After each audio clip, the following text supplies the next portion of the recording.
चलिए, good morning students. इससे पहले भी कुछ हम डायलॉग दिए जो हम रिकॉर्ड नहीं किए हैं ना।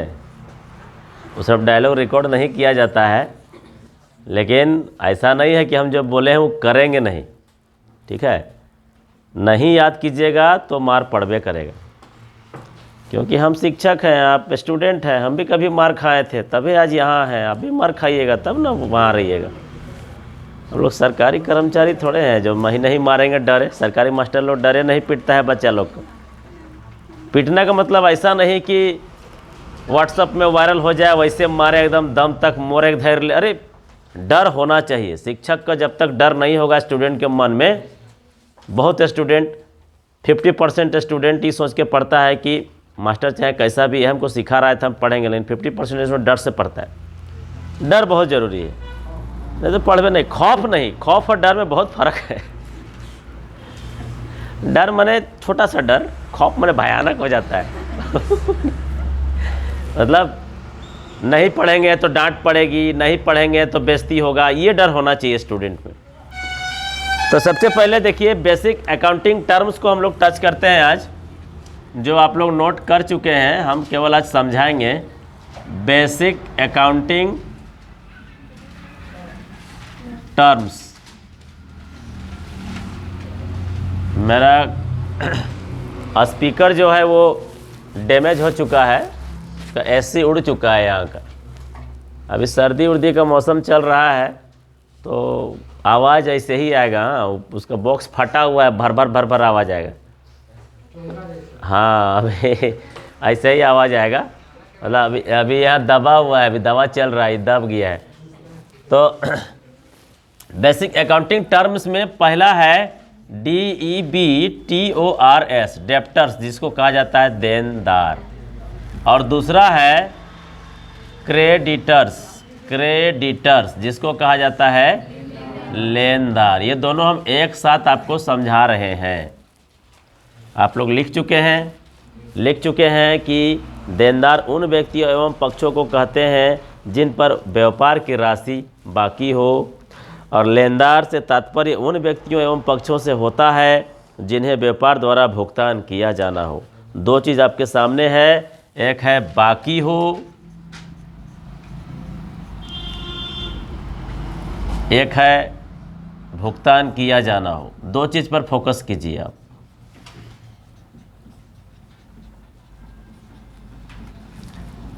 बाकी हो मतलब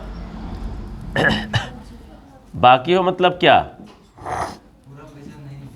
लेना है, और भुगतान करना है माने क्या?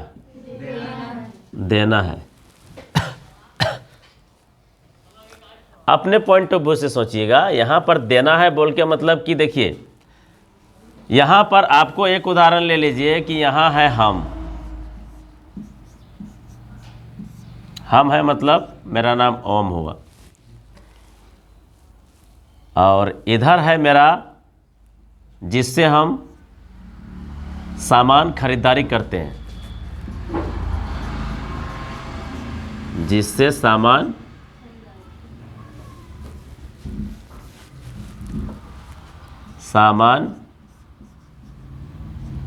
सामान खरीदारी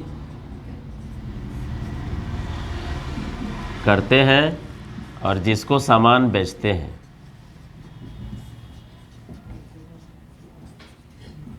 थोड़ा ध्यान दीजिएगा। एक से हम यहाँ खड़ा है, हम छोटा दुकानदार हैं, मतलब रिटेलर हैं। हम रिटेलर हैं, और ये मेरा होलसेलर है।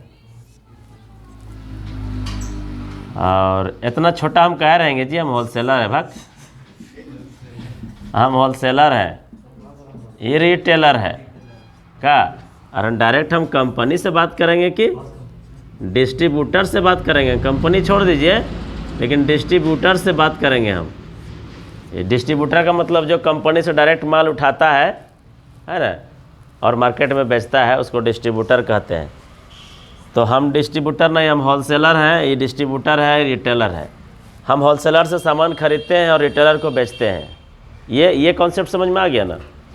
कि यहाँ पे हम है, अपने आप को आप रख लीजिए, यहाँ पे अपने आप को रख लीजिए कि हम होलसेलर हैं, हम दुकान चला रहे हैं, लेकिन हम डिस्ट्रीब्यूटर से ले रहे हैं और छोटे दुकानदार को दे रहे हैं, बेच रहे हैं। कॉन्सेप्ट क्लियर हो गया।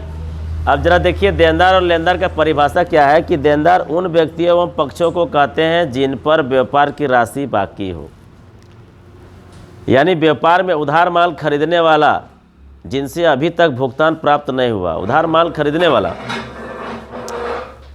यानी कि देनदार माने हम जिसको देंगे वो मेरा देनदार है। हम जिसको देंगे तब किसको देंगे? जिससे सामान खरीदेंगे उसको देंगे, जिससे सामान बेचेंगे उसको देंगे।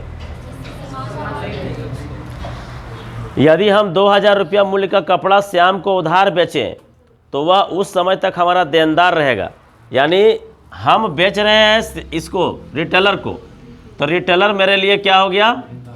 देनदार हो गया। और जो होलसेलर है वो मेरा क्या हो गया? लेनदार हो गया। यानी ये लेगा, हमसे लेगा और ये हमको देगा। तो देनदार हो गया ये डेप्टर्स और लेनदार हो गया ये क्रेडिटर्स। अगर आपको याद करने में समस्या हो, कभी कभी हमको भी समस्या हो जाता था, तो याद करने में समस्या हो तो एक को याद रखना कि इससे हम खरीद रहे हैं ना जी, और इसको हम बेच रहे हैं, तो जिससे हम खरीदेंगे वो मेरा कहलाएगा लेनदार और जिसको हम बेचेंगे वो कहलाएगा मेरा देनदार। समझे? वो भी कब? जब उधार खरीदा जाए तब। नगद में तो ये सब कोई बातें नहीं होगा। नगद में दे दिए, कहानी ख़त्म, हु आर यू, दे दिए ना भाई। हाँ, लेकिन जब तक आप नहीं दिए हैं तब तक लेनदार देनदार आपके लिए होगा। और आपके लिए कौन होगा लेनदार? तो जिससे आप खरीदेंगे, और देनदार कौन होगा? जिसको आप बेचेंगे। बस यही कॉन्सेप्ट दिमाग में रख लेना है, ठीक है। जिससे आप माल खरीदेंगे वो आपका लेनदार। मतलब सीधा सिंपल भाषा में समझिए ना, लेनदार लेने वाला। कुछ पैसा है मेरे पास, कुछ है, 500 रुपये का नोट है, ठीक है। आइए सर, 2 स्टूडेंट आइए, तो आइए आप लोग दोनों, आइए तो जल्दी से, एकदम फट से आइए, फट से जल्दी आइए, जल्दी आइए, फेमस हो जाइएगा आप लोग। अभी इधर आइए, एक जन इधर रहिए। हाँ, अब देखिए इसको हम पैसे दे रहे हैं तो ये मेरा लेनदार हुई कि देनदार हुई? लेगी ना हमसे, है ना। और इससे हम पैसा लेंगे। एक और को 500 रुपये का नोट नहीं, अरे नहीं है, 200 का है, ये तुम रखो, ठीक है, तुम भी कुछ रख लो। अब यहाँ देखो, ये हमारे पास है, ये हमारा वाला ले रही है कि हमारा लेनदार ना हुई, ले लो, बाद में हम ले लेंगे। अरे हमको दे रही है तो हमारा देनदार ना हुई। समझे बात को? काहे ले दे रहे हैं जी पैसा हमको आप? हम आपसे सामान लिए हैं। हाँ, हम इसको सामान बेचे थे। भले ये अपने पॉइंट ऑफ व्यू से सोचेगी तो उल्टा हो जाएगा, लेकिन हम बिजनेसमैन हैं, हम अपने पॉइंट ऑफ व्यू से सोचेंगे। ये मेरी देनदार हुई, ये लेनदार हुई। ये हमसे ले रही है, मतलब इससे सामान हम खरीदे थे और इसको सामान हम बेचे थे। इसको भारी लग रहा है बेचारी को, मास्टर अगर कहीं तो अभी नहीं लेंगे, आप समझा दिए आप लोग को, तो का दे देंगे, का जाइए। क्लियर हुआ? कभी कभी कंफ्यूज हो जाइएगा आप, तो एक चीज़ याद रखिएगा कि जिससे हम खरीदते हैं सामान वो मेरा कहलाता है लेनदार, क्योंकि सामान खरीदेंगे तो हमसे वो तो लेगा, आज नहीं तो कल लेगा, है ना। और जिसको हम सामान बेचते हैं वो हमको देगा। ठीक है, क्लियर हुआ? तो यही कॉन्सेप्ट यहाँ भी समझाया है। थोड़ा सा खाली आपको तरीकुना पढ़ना था, जो कि आप कभी कोई जन्म में नहीं करिएगा, हमको पता है। लेकिन नहीं करिएगा तो सीखबो नहीं करिएगा, वो सोच लीजिए। आइए, प्रेम आया है का? प्रेम आया है ना? आया है, वो सफकत नहीं आया। अब वो सोमवार से आएगा तो क्या बुझेगा वही समझे। सोमवार से यहाँ बहुत आगे बढ़ जाएगा। हम संडे को भी क्लास लेने वाले हैं। हाँ, क्योंकि बीच में एक आध दिन छुट्टी देते हैं ना, तो हम लेते हैं सर। जो छूट रहा है वो छूटिए जाएगा, क्योंकि समझ में उसको नहीं आने वाला है। अब आ जाइए असेट्स।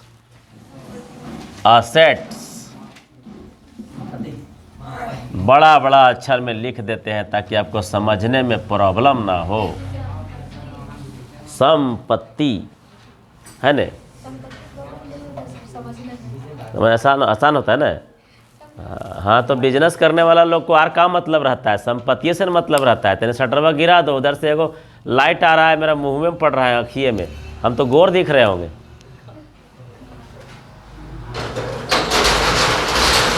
ठीक है, तो संपत्ति का मतलब होता है असेट्स। अंग्रेजी में उसको असेट्स बोलते हैं, हिंदी में संपत्ति बोलते हैं। संपत्ति बहुत ही सिंपल शब्द है, यानी कि कोई भी सामान जिसका बहुमूल्य सामान, वो भी बहुमूल्य सामान का मतलब ऐसा नहीं कि हम एगो ये मेरा संपत्ति हो गया, अरे छोटा मोटा सामान है। संपत्ति माने भारी भरकम चीज़, ऐसा चीज़ जो एक बार हम उसको बिजनेस में लगा दिए तो लगा दिए, एक बार लगा डाला तो लाइफ झिंगा लाला, सुने हैं ना, एडवर्टाइज देता है, मतलब बहुत दिन तक चलेगा लाइफ झिंगा लाला।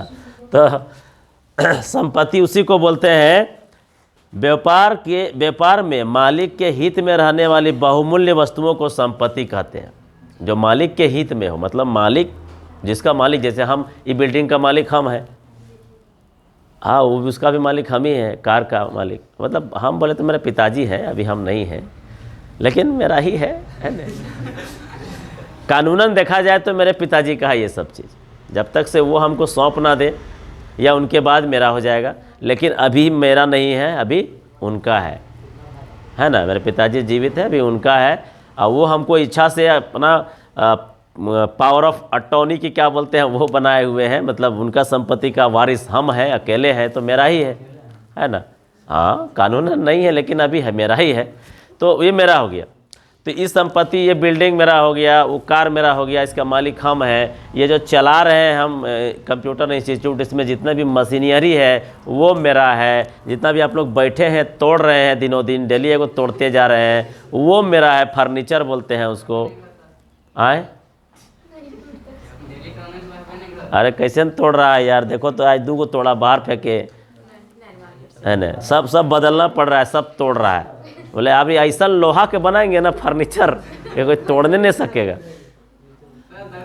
दरी बिछा दे, हाँ ठीक है, प्रेम कल से दरी में बैठेगा। तो वही संपत्ति, समझ में आ गया, क्लियर। जो मालिक के हित में जो बहुमूल्य वस्तु होगा वो संपत्ति होगा। बिल्डिंग बहुमूल्य वस्तु हो गया, लैंड जमीन बहुमूल्य वस्तु हो गया, ठीक है। फर्नीचर बहुमूल्य वस्तु हो गया, मशीनरी बहुमूल्य वस्तु हो गया, जिससे हम दिन प्रतिदिन काम करते हैं और उससे 2 पैसा कमा रहे हैं, वो मेरा बहुमूल्य वस्तु हो गया। रोज़ रोज़ उसको हम बदलेंगे नहीं। फर्नीचर रोज़ बदलेंगे? तोड़ दे रहे हैं तब ना सोच रहे हैं नया लेंगे। हम जो बोलते हैं हर एक वो बात में पॉइंट है, ऐसा नहीं कि हम मजाक कर रहे हैं, आपको हंसाने के लिए बोल रहे हैं, नहीं। अब उसको पकड़िए, टूट रहा है का रोज़े टूट रहा है, जैसे वो लड़का बोला का रोज़ तोड़ते हैं का सर, तो रोज़ नहीं टूट रहा है, उसको यूज किया जा रहा है, बहुत दिन से यूज हो रहा है, तब टूट रहा है, उसको हम एक्सचेंज कर रहे हैं, बदल देंगे, दूसरा ले आएंगे। तो संपत्ति रोज़ रोज़ नहीं खरीदा जाए, वही संपत्ति को, माने उसी को संपत्ति कहा जाता है, बहुमूल्य वस्तु कहा जाता है। संपत्ति सिर्फ इतना ही नहीं, ये नहीं कि भले यही मेरा संपत्ति है।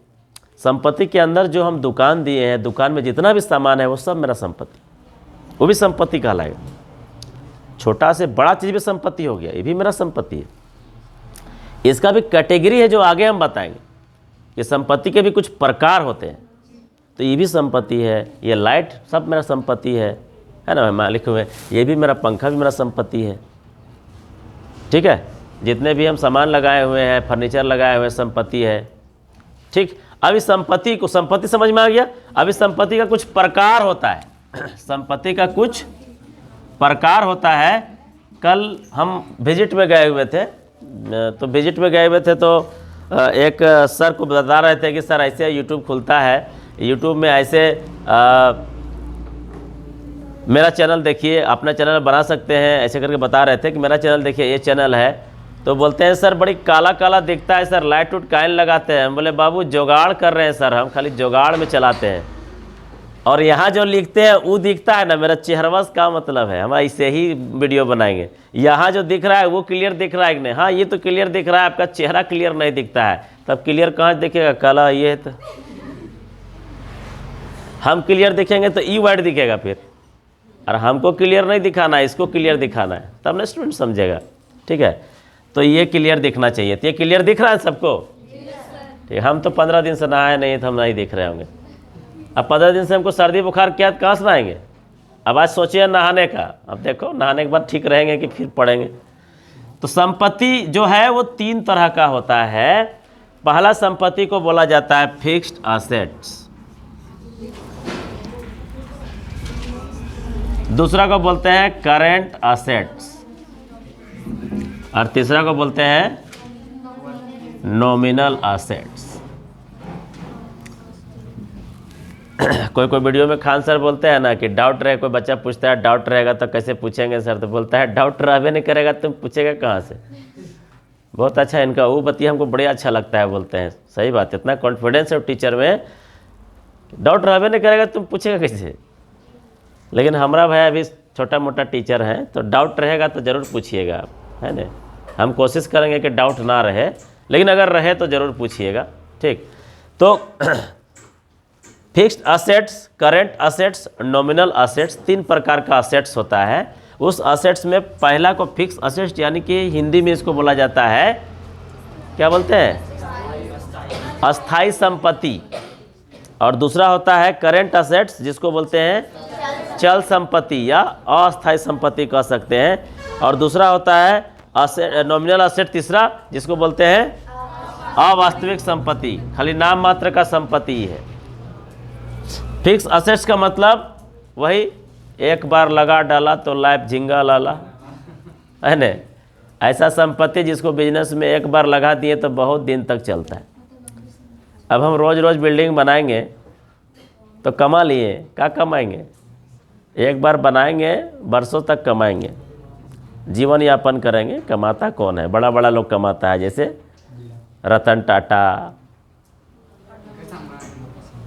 कौन पिचई है गूगल के सीईओ, सुंदर पिचई। हम लोग का कमाते हैं, हम लोग तो जीवन चलाते हैं, कमाते तो उन लोग हैं। बड़े बड़े सुपरस्टार धोनी जी, सलमान खान, ये सब कमाते हैं, हम लोग तो चलाते हैं जीवन किसी तरह। ठीक है, हमारे अंबानी जी कमाते हैं, और मोदी जी चलाते हैं, वो भी कमाते नहीं है, वो भी चलाते हैं देश। ठीक है, तो फिक्स्ड असेट्स हम लोग चलाते हैं, परिवार वो चलाते हैं, सरकार पूरा भारत ही उनका परिवार है। तो fix assets, current assets, nominal assets, यानी ऐसी संपत्ति जिसे आप एक बार लगाएंगे उसी से धीरे धीरे आगे चल के आपका बिजनेस ग्रो करेगा, और उसी से 2 पैसा कमाएंगे, अपना जीवन यापन करेंगे, बिजनेस को आगे बढ़ाएंगे। उस संपत्ति को फिक्स असेट्स कहा जाता है। और ऐसी संपत्ति में आ जाता है आपका बिल्डिंग, फिक्स असेट्स के अंतर आ जाता है। आपका लैंड, बिल्डिंग आपका आ गया फिक्स असेट्स में, लैंड यानी कि ज़मीन आ गया आपका फिक्स असेट्स में, मशीनरी आ गया आपका फिक्स्ड असेट्स में, और फर्नीचर आ गया आपका फिक्स्ड असेट्स में। करेंट असेट्स वैसी संपत्ति को कहा जाता है, इन संपत्तियों के मूल्य में लगातार परिवर्तन होता रहता है, इसलिए इन्हें चल संपत्ति या अस्थायी संपत्ति कहते हैं। जैसे व्यापार में लाया हुआ रोकड़, व्यापार में जो लगाएंगे हम रोकड़ यानी कैश, वो आपका चल संपत्ति कहलाता है। कैश हो गया आपका चल संपत्ति। और बिजनेस के लिए जितना भी आप रखे हुए हैं, जैसे मान के चलिए आप, हम दुकान में सामान रखे हुए हैं बेचने के लिए, जितना संपत्ति वहाँ है, क्या वो मेरा फिक्स है का? हम रखने के लिए रखे हैं, लिए उसको खरीदे हैं का? अगर बाहर में एक फ्रिज है, जो फ्रिज में कैडबरी का चॉकलेट रखा हुआ है, डेयरी मिल्क वगैरह, वो फ्रिज हम रख सकते हैं क्योंकि वो मेरा फिक्स असेट्स है। लेकिन उस फ्रिज के अंदर जो चॉकलेट है उसको हम अपने पास रखने के लिए लिए हैं का? वो बेचने के लिए ले, जल्दी जल्दी खरीदो, तुम लोग खरीद नहीं रहा है, फरवरी आएगा तब खरीदोगे। नहीं ठीक है बाबू, तुमसे उम्मीद है हमको, कम से कम तुम 8-10 गो चॉकलेट तो जरूर खरीदोगे। कोई ज़रूरी है कि गर्लफ्रेंड को ही दिया जाता है? अरे वो प्यार का दिन है, प्यार का दिन, प्यार सिर्फ अपने गर्लफ्रेंड से थोड़ी करता होगा ही, प्यार अपने माँ बाप से भी करता होगा, प्यार अपने भाई बहन से भी करता होगा, प्यार अपने कमीने दोस्तों से भी करता होगा। सर हो सके बर्थडे होगा सर। नहीं नहीं, हम लोग फरवरी का बात कर रहे हैं, हम लोग फरवरी का बात कर रहे हैं। क्या बाबू? तो हाँ फरवरी का ही बात कर रहे थे, बर्थडे भी तो हो सकता है। हाँ, हो सकता है ना। इसीलिए नेगेटिव नहीं सोचना है कि चॉकलेट खरीद रहा है तो ठीक है। वो प्यार का दिन है, मोहब्बत का दिन है। कोई ज़रूरी नहीं मोहब्बत सिर्फ वही नेगेटिव थॉट नहीं सोचना है। मोहब्बत इंसानों से भी की जाती है, माता पिता से भी की जाती है, दोस्तों से भी की जाती है, दुश्मनों से भी की जाती है। ठीक है। होली के दिन दिल मिल जाते हैं, दुश्मन भी गले मिल जाते, सुने हो कि नहीं? तो उससे भी प्यार किया जाता है। ठीक है। तो कैश समझ में आ गया, और जो दुकान में बेचने के लिए सामान लगाए हैं वो भी आपका चल संपत्ति के अंतर्गत आ जाता है। अभी आता है नॉमिनल असेट्स। ये नॉमिनल असेट्स जो है ये नाम मात्र का खाता है, सॉरी नाम मात्र का संपत्ति है। ये संपत्ति दिखेगा नहीं लेकिन है बहुत बड़ा संपत्ति।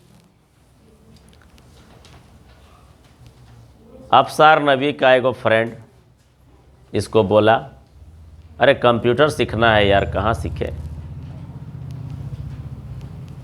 सजेशन किया, चलो ना ओम कंप्यूटर सेंटर में। मास्टर साहब को थूरते रहोगे ना तो बढ़िया सिखाएगा। तो अपना फ्रेंड को ले आया। आखिर जैसे भी हैं इसको अच्छा लगा तभी लाया, नहीं तो कहता अरे यार हम तो फंसिए गए, तुम कहाँ फंसोगे? खोजो ये सब छोटा मोटा प्रॉब्लम अपने। अच्छा बेचना है, बेचना है तब हम सोचे लगाना है। का अंदर घुस जाओ सीधे एकदम इधर इस साइड में। थोड़ा सा पहुँच करो जी, थोड़ा सा पहुँच करो। तो हम लोग नॉमिनल असेट्स में थे। अब नॉमिनल असेट्स में हम ये बता रहे थे कि कौन होता है नॉमिनल असेट्स। तो हम एक उदाहरण बता रहे थे कि एक स्टूडेंट थे हमारे, तो उनका दोस्त सजेस्ट किया, पूछे उनसे कि भाई हम कंप्यूटर कहाँ सीखे, तुम सीख रहा है बताओ, तुम जहाँ सीखते हो वहाँ अच्छा सिखाते हैं कि नहीं? अगर अच्छा सिखाते हैं तो हम वहीं जाएंगे। बोला हाँ चलो ना, बहुत अच्छा सिखाते हैं। तो मेरा गुडविल था ये, तभी ये यहाँ आया, है कि नहीं? दुकान में ले लेते हैं सामान। मान के चलिए किसी की दुकान में गए आप, एक बार चावल लिए, चावल उसको अच्छा मिला, अच्छा रेट भी मिला, तो आप दोबारा जाओगे। अगर आपको कोई एक चीज़ कमी नज़र आया कि चावल का रेट ज़्यादा था या चावल में क्वालिटी नहीं था, तो आप नेक्स्ट टाइम से उसके पास नहीं जाओगे।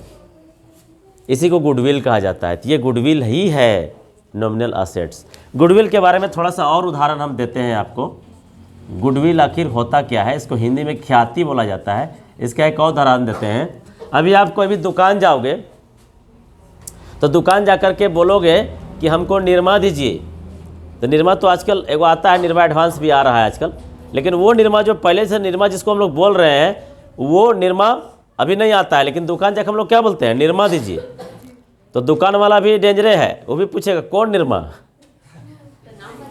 तो फिर नाम बताइए। घड़ी निरमा, रिन निरमा, सर्फ एक्सेल निरमा। अरे भैया ये निरमा कौन है जी? ये निरमा कोई का मने निरमा, ये मतलब निरमा मतलब क्या? वॉशिंग पाउडर को निरमा बोलते हैं क्या हम लोग? नहीं बोलते हैं ना, वॉशिंग पाउडर। ये जो है घड़ी कौन है? घड़ी कौन है? वॉशिंग पाउडर है कि नहीं? रिन कौन है? वॉशिंग पाउडर है, यानी इसको कपड़ा धोने के लिए वो यूज करते हैं। और वही निरमा भी रहता था पहले ज़माना में, है ना। लेकिन अभी हम लोग निरमा बोलते हैं तो दुकान वाला समझ जाता है कि यह निरमा मांग रहा है, मतलब वॉशिंग पाउडर मांग रहा है। जबकि यह निरमा किसी कंपनी का नाम था। Nirma is a company. आज से 15-20 साल 30 साल पहले का बात हम बता रहे हैं। हम लोग जब रामायण देखते थे, गांव में एक टीवी रहता था, है ना। प्रोजेक्टर नहीं, टीवी प्रोजेक्टर कहाँ उस समय मिलेगा, उसमें पर्दा आता था। तो अरे हम 40 साल के बूढ़े इंसान हैं, बहुत पुराना बात बता रहे हैं, का नवा आदमी है का।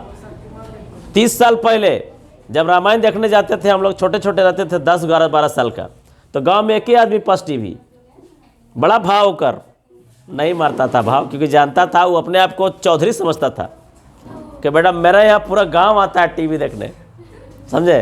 तो सब कोई जाता था उसके पास, वहाँ रामायण चलता था। और रामायण 9 बजे, इतवार के 9 बजे स्टार्ट होता था। पूरा मोहल्ला का मोहल्ला सन्नाटा, एगो आदमी नज़र नहीं आएगा, सब उसका घर में घुसल रहता था। वो बड़ा सा उसका अंगना था, वो अंगना के बाहर में टीवी ऊंचा में लगल रहता था और वो अंगना में बैठ के सब देखता था, समझे। उस समय एगो बीच में आता था प्रचार, बड़ा मूड खराब होता था हम लोग को। रंगीन कपड़े भी खिल खिल जाए, ऐसे करके आता था, है ना। कैसे आता था? दूध सी सफेदी निरमा से आए, रंगीन कपड़े भी खिल खिल जाए, वॉशिंग पाउडर निरमा, ऐसे करके बोलता था। एक लड़की निकलती थी, ऐसे ऐसे घूमती थी, ऐसे ऐसे घूमती थी, उसका कपड़ा पूरा चारों तरफ फैल जाता था और लाइट मारता था कपड़ा से। हम लोग जान जाते थे निरमा का प्रचार आने वाला है। अब एक ही प्रचारवा देता था निरमा का, अरे वो लक्स का देता था, श्रीदेवी लक्स का प्रचार करती थी उस समय। तो लक्स का तो चलिए छोड़िए, लक्स का तो उतना गुडविल नहीं बन पाया, लेकिन निरमा का बन गया। अब निरमा कंपनी बीच में कुछ दिन के लिए बंद भी हो गया, लेकिन अभी भी आदमी निरमा के नाम से ही जानता है वॉशिंग पाउडर को। मम्मी भी बोलेगी निरमा ले आओ, वॉशिंग पाउडर ले आओ थोड़ी बोलती है, कि घड़ी ले आओ नहीं बोलती है, पहले बोलती है निरमा ले आओ। तो तुम पूछते हो कौन निरमा, तो बोलती है कि घड़ी ले आओ, रील ले आओ, और निरमा एडवांस होगा तो भी ले आओ, है ना। तो ये होता है गुडविल, इसको बोलते हैं गुडविल। इतना अच्छा काम किया वो, और इतना अच्छा उसका प्रचार हुआ कि अभी भी हम लोग जानते हैं, ठीक है। और एक ऐसा उदाहरण, कोलगेट, पिछला क्लास में भी थोड़ा सा बताए थे। कोलगेट टूथपेस्ट याद है, अभी भी है। लेकिन ज़्यादातर आदमी छोटा बच्चा को भेजोगे ना, जाओ ले आओ, तो टूथपेस्ट दीजिए थोड़ी बोलता है देहात का बच्चा, कोलगेट दीजिए। फिर दुकानदार पूछता है कौन कोलगेट बाबू, तो कोलगेटे दीजिए, तब वो कोलगेट निकाल के देता है। और नहीं तो पेप्सोडेंट भी चलेगा, क्लोजअप भी चलेगा, पतंजलि भी चलेगा, है ना, लेकिन पहले कोलगेट बोलता है। ये हो गया गुडविल। अभी चितरपुर प्रखंड में अगर किसी को कंप्यूटर सीखना होता है तो सबसे पहले ओम कंप्यूटर याद आता है। यहाँ तनी रेट ज़्यादा लगता है तो दूसरी जगह जाता है, और उसका बजट में आ गया तो फिर यहाँ आ जाता है। बहुत ज़्यादा नहीं है, लेकिन फिर भी रामगढ़ से कम है, लेकिन यहाँ की अपेक्षा थोड़ा सा सोचता है आदमी। कोई मान लीजिए अब जिसका गुडविल उतना अच्छा नहीं है, अगर वो सेंटर खोले हुए है, कोई नया सेंटर खोले हुए है, जाहिर सी बात है थोड़ा सा 2 पैसा कम तो रखेगा ही, नहीं रखेगा तो फिर उसका चलेगा कैसे, सब तो यहीं आ जाएगा, वहाँ कौन जाएगा। इसीलिए वो थोड़ा सा 2 पैसा कम रखता है, जिसके वजह से वो हमारे वहाँ स्टूडेंट जो है हमारे पास पूछने के बाद वहाँ चले जाते हैं, जिसको समझ में आता है कि नहीं यहीं सीखना है, क्योंकि यहीं अच्छा सिखाएंगे, ये पुराना है, अनुभवी है, इनके पास ज़्यादा स्टूडेंट है, गवर्नमेंट रजिस्ट्रेशन है, सब तरह का बात सोचता है, तो यहाँ पे आ जाता है। उसी को गुडविल बोला जाता है। क्लियर? तो गुडविल भी तो एक संपत्ति है ना, उसी से ना बिक्री हो रहा है कि नहीं? समझ में आया? Asset clear? कोई दिक्कत? चलिए, असेट तो समझ में आ गया। अगला क्या है सो बताइए, कोई एक स्टूडेंट बताइए। कैपिटल माने राजधानी, हाँ पूंजी। यहाँ पर व्यापार हम लोग पढ़ रहे हैं, और व्यापार में कैपिटल का मतलब होता है पूंजी।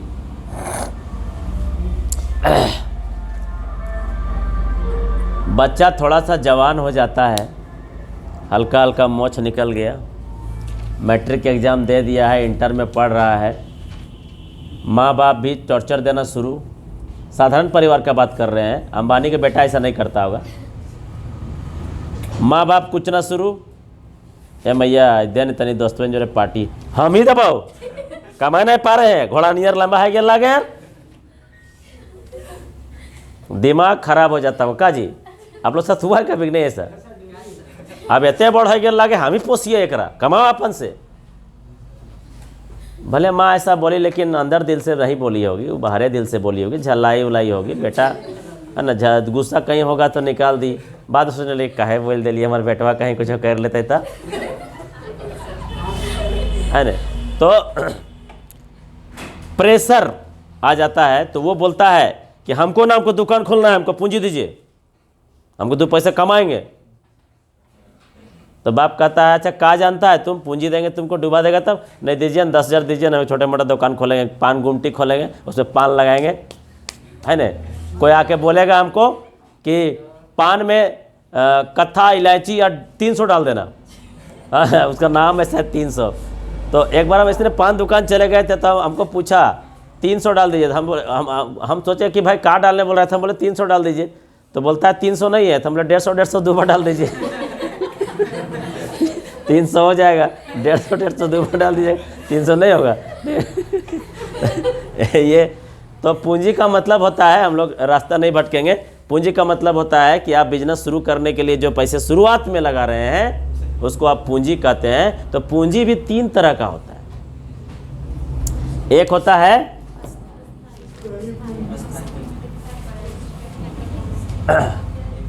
फिक्स कैपिटल, एक होता है फिक्स्ड कैपिटल। जैसे फिक्स्ड असेट होता है उसी तरह फिक्स्ड कैपिटल भी होता है। एक होता है करंट कैपिटल और एक होता है क्या होता है, वर्किंग कैपिटल। हाँ ठीक है। अब फिक्स्ड कैपिटल माने कि जो कैपिटल आप हमेशा के लिए लगा लिए, यानी कि जो कैपिटल, जो पैसा आप लगाए हैं फिक्स्ड असेट्स में, जैसे आप मशीन खरीद लिए, जैसे आप ज़मीन खरीद लिए, जैसे आप बिल्डिंग बना लिए, फर्नीचर खरीद लिए, तो उसको आप फिक्स्ड कैपिटल कह सकते हैं उस पूंजी को। यानी कि जो मशीन है आपका, जो बिल्डिंग है आपका, जो आपका लैंड ज़मीन है, जो आपका फर्नीचर है, वो आपका फिक्स्ड कैपिटल हो गया। यानी एक बार जो आप लगा लिए उसी से आप 2 पैसा कमाइएगा। तो जो फिक्स्ड एसेट्स है वही फिक्स्ड कैपिटल हो गया। बस यही दिमाग में रखना है, ठीक है। अब आते हैं करंट में। तो करंट में तो हम बताए हैं पैसा, कैश, रोकड़। तो जो पैसा आप लगा रहे हैं वो आपका करंट कैपिटल हो गया, और जो सामान आप खरीदने के लिए बेच रहे हैं वो आपका करंट कैपिटल हो गया। वर्किंग कैपिटल, वर्किंग कैपिटल का माने हो गया कि मान लीजिए कि हमारा ये बल्ब जल रहा है अभी, तो ठीक है, काम दे रहा है, फ्यूज हो जाए तो दूसरा लगाना होगा कि नहीं। तो ये हो गया वर्किंग कैपिटल। हम प्रिंटर में कलर डालते हैं, सिरा गया, ख़त्म हो गया, फिर नया कलर डालेंगे तो क्या कहलाएगा, करंट कैपिटल, ये सॉरी वर्किंग कैपिटल कहलाएगा। कि वो पूंजी हमारा चल रहा है, अभी काम चलते चलते ख़त्म हो गया, पेज ख़त्म हो गया, फोटोकॉपी करते हैं, पेज ख़त्म हो गया, पेज नया लगाएंगे, वो हमारा वर्किंग कैपिटल कहलाएगा। और जो पेज हम खरीदने, बेचने के लिए, बेचने के उद्देश्य से खरीद रहे हैं, वो हमारा करंट कैपिटल कहलाएगा। जैसे हम दुकान में पेज भी तो रखते हैं बेचने के लिए, बंडल, तो वो मेरा करंट कैपिटल कहलाया। लेकिन जो हम रखे हैं अपना यूज करने के लिए, वो हमारा वर्किंग कैपिटल कहलाया। क्लियर, कोई दिक्कत, खत्म ना।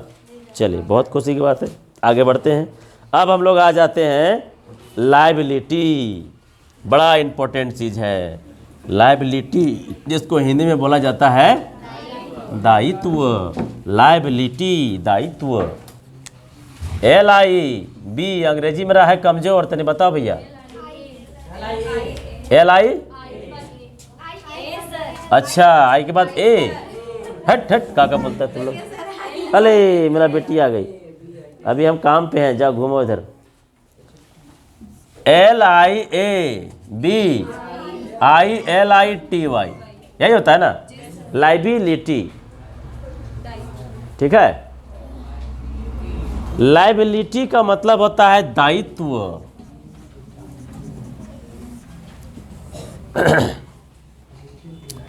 एक लड़का है मेरे यहाँ, नाम है शफकत, बहुत डेंजर लड़का है, हमसे हमेशा लड़ते रहता है और भयानक तरीके से लड़ता है, कम नहीं। एक दिन हम भी गुस्सा गए थे, बहुत खतरनाक। हाँ, वो भी मतलब समझ गया कि नहीं, ये भी गुस्साते हैं, इसलिए अब ज़्यादा नहीं बोलना है। तो दूसरा दिन वो भी शांत हो गया, हमू शांत हो गए। तो वो लड़का को क्या लगता है ना कि उसका पैसा ले करके हम और उसको पढ़ाने वाले हम नहीं हैं। जब भी पैसा देता है ना तो 121 बार सोचता है, फीस जब भी वो जमा करता है तो 121 बार सोचता है कि कहीं देंगे और डूब ना जाए। उसको मेरे पे 1% भरोसा नहीं है। और जस्ट लाइक उसके जैसा मेरे पास भी वही लागू होता है, हमको भी उस पर 1% का भरोसा नहीं है, समझे। तो लायबिलिटी का मतलब होता है कि अगर वो हमको पैसा दे दिया तो मेरा ये कर्तव्य बनता है कि उसको हम कंप्लीट कर दें पूरा बढ़िया से। जैसा हम पैसा नहीं भी देगा या फिर जैसा हम वादा किए हैं कि वैसा आपको हम पूरा साल भर बढ़िया से पढ़ाएंगे तो पढ़ाएंगे, उसको दायित्व बोलते हैं। आप किसी को मान के चलिए कि हम यहाँ से कलकत्ता से माल मंगाते हैं, फ़ोन कर दिए कि भैया ये डाल दीजिए इस माल, पैसा हम बाद में देंगे, उधार ले रहे हैं अभी, वो भेज दिया। अब मेरा दायित्व बनता है कि हम उसको पैसा दे समय पर, या फिर पैसा हम पहले दे दिए हैं और उसका दायित्व बनता है, पैसा तो दे दिए लेकिन वो चाहेगा तो माल नहीं भेजेगा तो नहीं, उसका दायित्व है कि वो माल भेजेगा, पैसा आपसे लिया है तो माल भेजेगा, वही दायित्व कहलाता है। वह राशि जो व्यवसाय ने अन्य पक्षों को, स्वामी को छोड़कर देना है, दायित्व कहलाती है। जितना उधारी है ना वो दायित्व कहलाया मेरा। हम कहीं से सामान लिए हैं, उधारी मतलब मेरे पास नहीं, हम किसी से सामान खरीदे हैं, उधार खरीदे हैं, वो सब मेरा दायित्व कहलाया, ठीक है, लायबिलिटी कहलाया। अब आगे आ जाइए, गुड्स। सिंपल सा बात है, कोई बड़ा चीज़ नहीं है। गुड्स माने सामान, है ना। अब ऐसा नहीं कि साइमा को सब्जी बनाना है, पनीर खाना है, चली गई मार्केट, आधा किलो पनीर ले ली तो इसका गुड्स हो गया, नहीं। अरे वो तो खाने के लिए, अपना पर्सनल यूज़ के लिए। हाँ, अगर यही इसका दुकान में पनीर बिकता होगा और पनीर लाने गई होगी कि हम बेचेंगे, तो उसका गुड्स हो गया वो, समझे। जैसे मेरा गुड्स का हो गया, किताब, कॉपी, कलम, कैडबरी चॉकलेट, बार बार जोर दे रहे हैं भैया, ध्यान देना थोड़ा। तो ये सब मेरा गुड्स हो गया, संपत्ति हो गया। कंप्यूटर सेंटर चलाते हैं तो कंप्यूटर मेरा गुड्स हो गया, संपत्ति हो गया। फर्नीचर मेरा गुड्स हो गया, सामान हो गया, गुड्स बोलते हैं, संपत्ति बोलते हैं, सामान हो गया। माल में वह सभी वस्तुएं सम्मिलित है, गुड्स को हिंदी में माल कहा जाता है, जो पुनः विक्रय के लिए क्रय की जाती है। विक्रय के लिए, जो अभी हम बोले फिक्स असेट्स का नाम ले लिए, फर्नीचर वगैरह, अगर हम अपना सेट यहीं रख दिए हैं काम के लिए, तो वो आपका पूंजी, ये गुड्स नहीं कहलाया, है ना। अगर हम फर्नीचर दुकान चलाते हैं तो फर्नीचर मेरे लिए गुड्स हो गया। अगर हम आइसक्रीम दुकान चलाते हैं तो आइसक्रीम हमारे लिए गुड्स हो गया। अगर हम राशन दुकान चलाते हैं तो राशन का सामान हमारे लिए गुड्स हो गया। अगर हम कंप्यूटर बेचने खरीदने का दुकान चलाते हैं तो वो हमारे लिए गुड्स हो गया। ओके, होंडा शोरूम के लिए कौन गुड्स हो गया, होंडा का जो गाड़ी है उसका गुड्स हो गया, है कि नहीं। अभी हमारा गाड़िया गुड्स है का नहीं, ये तो हम अपना यूज के लिए, हम बेचने के लिए थोड़ी रखे हैं, ठीक है, समझ गए होंगे। चलिए आगे बढ़िए। कितना देरी हो गया जी, बाप रे 37 मिनट हो गया। चलो ना जी, 1 घंटा का वीडियो डालिए देते हैं, अपना लाइफ का सबसे बड़ा वीडियो आज ही बना देंगे। फिर आगे बढ़ते हैं हम लोग। कोस्ट। कोस्ट का मतलब क्या होता है भाई, कोस्ट माने हिंदी में बोलते हैं लागत। हम गए बाजार और सामान खरीदे 5,000 का, दाम नहीं, कुछ, हाँ वही लागत वही होता है कि 5,000 रुपया का हम सामान खरीदे। सामान खरीद के वहाँ से ऐसे करके उठा के फेंक देंगे रामगढ़ से, तो छोटकी पुनः आ जाएगा का नहीं ना, कैसे आएगा। गाड़ी में भाड़ा में लेना होगा गाड़ी, या तो फिर अपना गाड़ी तेल लगा के ले जाना होगा, कुछ तो करना होगा ना, वैसे खर्चे होंगे ना जी वहाँ से यहाँ लाने में। अगर थोड़ा अंदर में होगा गोदाम तो वहाँ से लेबर लगेगा, वो लेबर का कॉस्ट देना होगा। तो लेबर कॉस्ट जो है वो इसमें जुड़ जाएगा। फिर फेयर जो है, गाड़ी भाड़ा जो है, माल लोडिंग जो है, वो इसमें जुड़ जाएगा। सब मिला जुला के मान के चलिए 5,000 रुपया इसका लागत था, और 50 रुपया इसका लेबर कॉस्ट हो गया, और 100 रुपया इसका भाड़ा हो गया। सब मिला करके आपका हो गया 5,150 रुपया। ये हो गया आपका लागत, आपका कॉस्ट हो गया। अब आपका जो दाम था, सामान का जो दाम था, वो अब 5150 हो गया, है ना। अब इसमें से आपको फ़ायदा कमाना है तो 51 से 50 से बाद में बेचिएगा, तब आपका फ़ायदा होगा। और यहाँ से कम आपको 5150 है तो 5151 लाना होगा, तब आपको 1 रुपया फ़ायदा होगा। अगर 5150 आप लाते हैं, ये अपना माई दिखा रही, जाओ तेरा माई तो ही है, खेलो।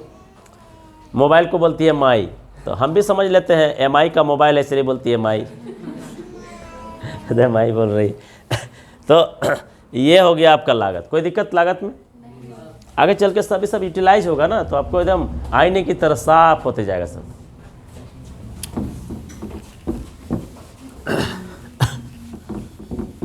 और क्या है भाई लागत के बाद?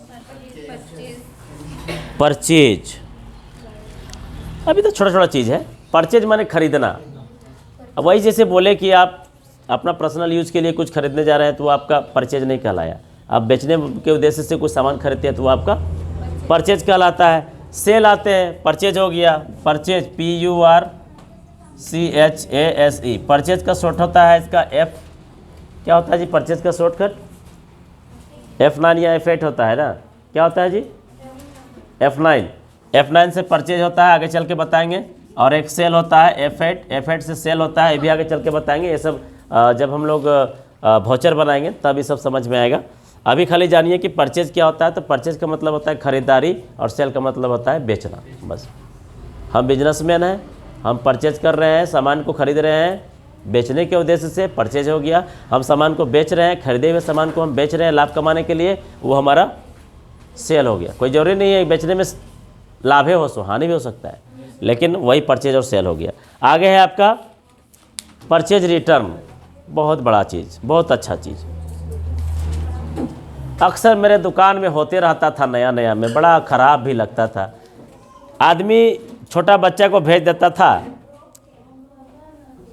सामान खरीदने के लिए और सामान मेरे पास से ले जाता था और तुरंत 2 मिनट बाद छवैया फिर आता था और बोलता था पैसा दे। हम बोले काहे भाई? इला नहीं लेना था। हम बोले जो लेना था वही दे देंगे, नहीं लेना है। अब पैसे वाले चला जाता था, मूड खराब हो जाता था, मन करता था छवैया को पकड़े और खूब पटके एकदम। तो नया नया थे, सबका सहना पड़ता था। होता क्या था राज की बात बता रहे हैं कि सामान नया नया खरीदने, राशन दुकान नया नया खोलेगा आदमी तो उतना अच्छा नहीं चलता है, और नहीं चलने की वजह से कुछ कुछ सामान जो है वो ख़राब हो जाता है। अब मान के चलिए सूजी ले गया बच्चा, तो ले गया, हम भी नहीं ध्यान दिए, बच्चा भी नहीं ध्यान दिए। सूजी में थोड़ा सा दिखता है, सूजी का पैकेट जो होता है उसमें से बीच में दिखता है ना हल्का हल्का, उसमें से माँ देख ली खोलने से पहले कीड़ा घूम रहा है 2 तो घुमा दी है डिफेक्टिव है, इसको वापस करो, और उसका दुकान में लेना ही नहीं है, पैसा ले लो। तो वही हो गया, परचेज हम किए थे, सॉरी सेल हम किए थे, वो रिटर्न हो गया, तो सेल रिटर्न कहलाया। यानी हाँ विक्रय वापसी। और हम खरीदने गए थे सामान 50,000 का खरीदे, उसमें से वो जब भेजा तो 25,000 का टोटल निकल गया। देख कोई रख तो टोटल ले रख तार, वापस कर दिए उसको, वो हो गया क्रय वापसी, परचेज रिटर्न। समझे? कोई दिक्कत? अब आगे आते हैं स्टॉक। बहुत ही सिंपल चीज़ है स्टॉक। स्टॉक रहतिया, इसको हिंदी में बोलते हैं रहतिया। सेठ लोग को जानते हैं आप लोग? सेठ लोग बहुत छुपा रुस्तम रहता है दुकान उन लोग का इतना छोटा रहेगा ना कि गोड़वो नहीं हटेगा। सेठ लोग का दुकान बहुत छोटा रहता है, ऑफिस टाइप का है ना। आप उसको देख के आंकिए मत कि छोटा मोटा आदमी होगा, दुकानवा तनिक रहेगा श्यामा जी से। बाद में पता चला कि बेटा अगर फैक्ट्रियों है समझे?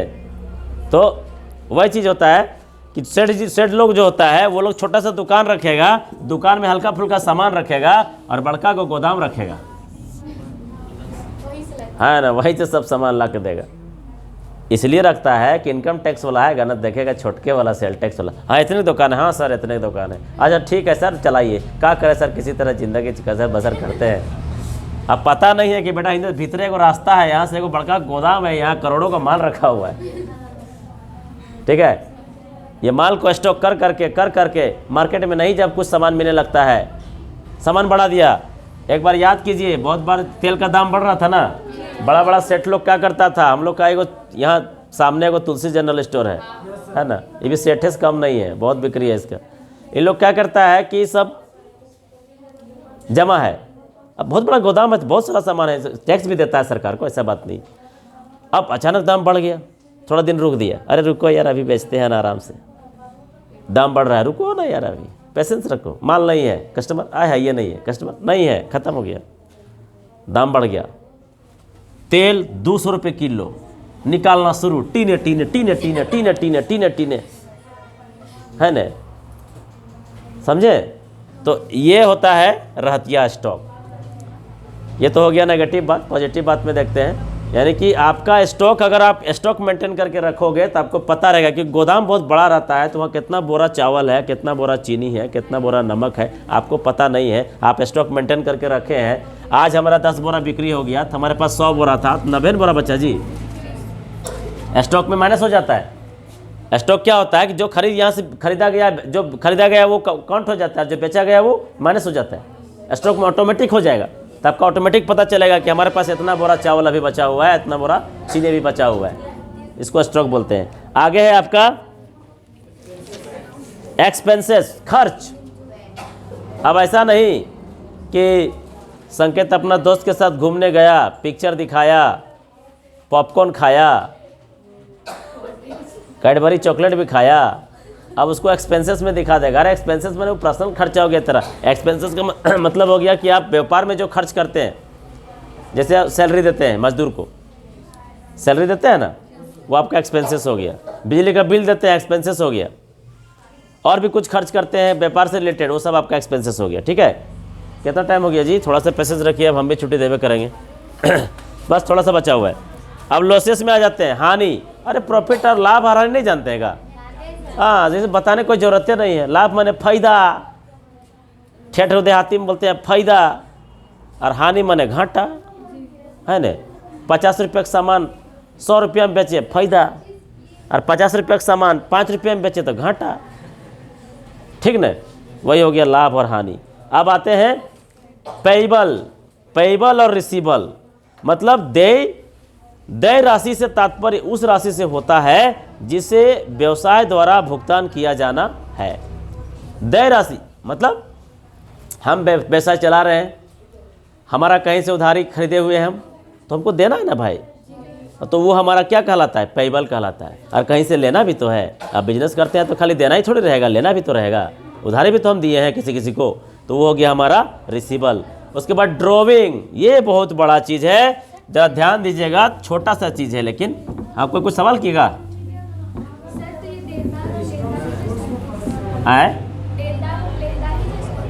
हाँ, कर सकते हैं एक तरह से, ठीक है, लेकिन दोनों का अलग अलग अर्थ होता है। अब आगे ड्रॉविंग में आ जाइए।